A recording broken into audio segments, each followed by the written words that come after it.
What is up, everyone? I'm Ryan from Fireside Yankees. In today's video, we're talking about a Jon Heyman report where he discussed that the Yankees potentially could be looking at Nathan Eovaldi as their backup plan if they aren't to land Carlos Rodon. Now, these rumors aren't because the Yankees aren't necessarily doing well in the Rodon discussions, whether, or that there's been a breakdown in talks, or that the Yankees are not willing to negotiate with Carlos Rodon and Scott Boras. That's not the case. This is just Jon Heyman reporting on, the Yankees, what they're looking at, what course or what direction the Yankees could take if they aren't to sign Carlos Rodon. And I want to emphasize the Yankees should sign Carlos Rodon. They absolutely need to sign Carlos Rodon. With all the major bats off the market and the fact that the Yankees are still going to need a left fielder regardless of whether they get Rodon or not, and that Rodon really shouldn't affect their pursuit of a left fielder, he has to be the top guy. However, you need to always have a backup plan. You never know if talks fall through. You never know what happens. You cannot go into a free agency with one guy in mind and no backup plan. Even the Yankees had a backup plan for Aaron Judge, that you have to have backup plans.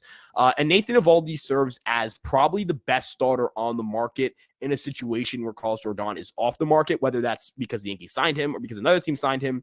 Rodon is someone who's obviously the top guy on the market, but Eovaldi provides quite a few things that make him an enticing guy for the Yankees over the last 3 seasons. So since 2020, Nathan Eovaldi has a 3.79 ERA, which ranks for an 86 ERA minus, a pretty strong mark, an 83 FIP minus, which is, again, pretty good. So when we're looking at ERA minus, FIP minus, it's adjusted for the league average and adjusts for the ballpark as well. Fenway is a bandbox for home runs.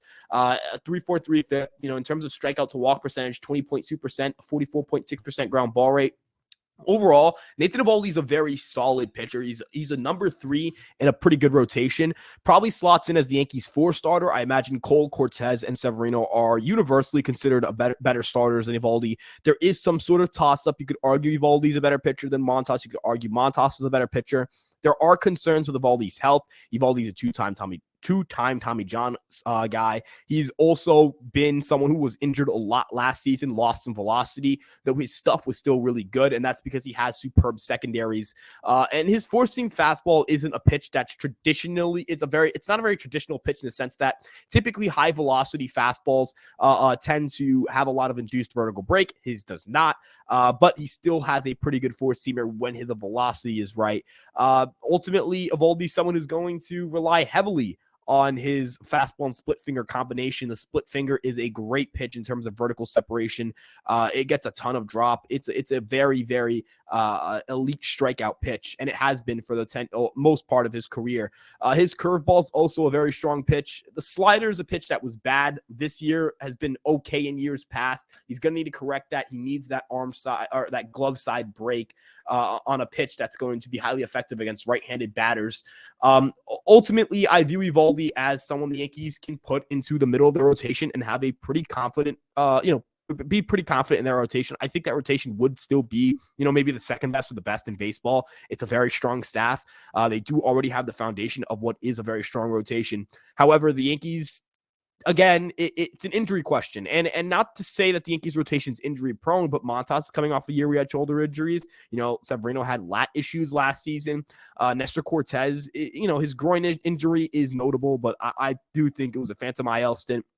But it should be noted that he hasn't thrown 180 innings at the major league level over a full season. Garrett Cole's the guy is going to give you 200 innings, but ultimately you'd like to have some security in a rotation. Not saying Rodon gives you more security than Eovaldi does. Eovaldi has thrown more innings since the start of 2020, but there is injury risk there. You're still giving up a qualifying offer, pick the same way you would be for Rodon, so it's the same loss in terms of compensation for the draft. And Eovaldi rejected the qualifying offer. He rejected a 1-year, $18 million contract. So you're not really looking at a guy looking for a 1-year prove-it deal because he would have taken that contract. He's looking for a multi-year deal, I imagine.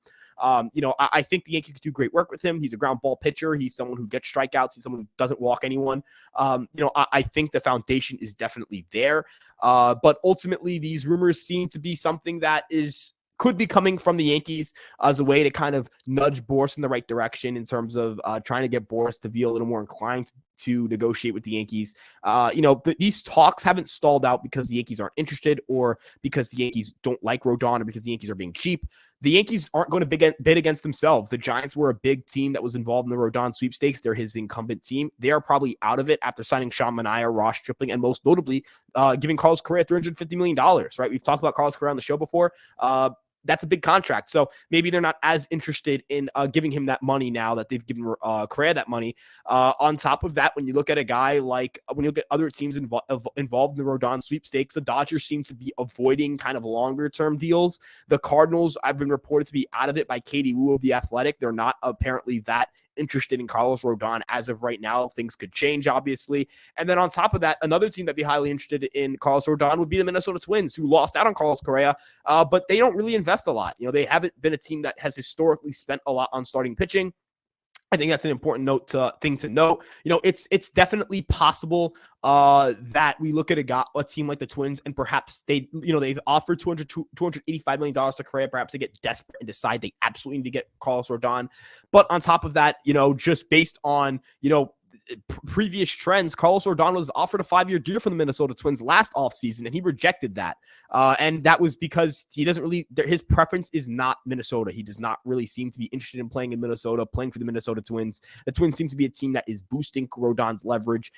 Boris is definitely excited to have another team involved in it because he can maybe get a couple of extra dollars from the Yankees. But if the Twins don't give, Rodon a crazy offer, it's pretty tough to imagine that Carlos Rodon is going to be someone who's pitching anywhere else other than New York, unless something unprecedented were to happen with an offer. But again, the Yankees' backup plan seems to be Nathan Eovaldi. Nathan Eovaldi is still a good pitcher. The Yankees, regardless of how things end, I think the Yankees are going to end up with the best or second best or maybe third best rotation in baseball. I do think they end up with a top rotation in baseball because right now I view the Yankees lineup as around the 8th or 7th best lineup in the sport. Definitely not bad, but definitely not good enough to warrant winning a World Series in terms of they can win a World Series, but they wouldn't be heavily favored to do so with the current pitching staff. It's a great pitching staff, top 5, but you need to probably have the best pitching staff. You're going to roll out about the 7th or 8th best lineup in the league.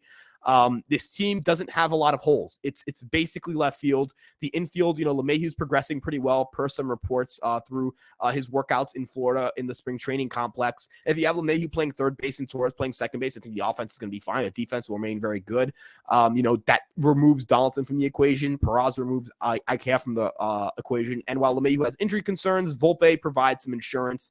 Cabrera provides some insurance. The Yankees, if they sign a left fielder or trade for a left fielder, whether that's Max Kepler, Andrew Benintendi, whether it's Michael Brantley, Michael Conforto, the Yankees are going to acquire someone who's going to be an upgrade at the position and give them some good offense out there and left-handed offense. Ultimately, this team is going to get better in this offseason. They've retained Judge, they've retained Rizzo, they've brought in Canley. Things have improved, not improved, but they've maintained their pace of what they were as a 99-win team last year.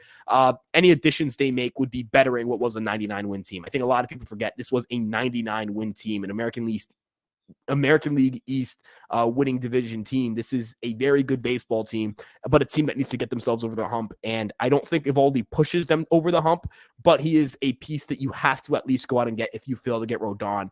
And I do view him as a good backup plan. He's not a bad player, right? You need to have a backup plan. He is a good pitcher. But with that being said, let me know what you guys think. Are you guys interested in Nathan Eovaldi? Do you guys think that talks fall apart with Rodon? Do you guys think that the Yankees are going to end up having to pivot to Eovaldi? Is there anyone else in the market, whether it be trade or free agency, that you're more interested in the Yankees investing in? What's your confidence level with this team right now? I view this team as a 92, 93 win team right now, which is good, not World Series favorites, but definitely a good team. Let me know what you guys think. We love to hear your guys' comments. We love hearing your guys' feedback. We love hearing what you guys have to say about the Yankees. Thank you guys so much for checking us out. You check us out on TikTok, Instagram, Facebook, and Twitter. And of course, subscribe to the Fireside Yankees channel and leave a like. It goes a long way. We appreciate your support. See you guys in the next video. Ryan out.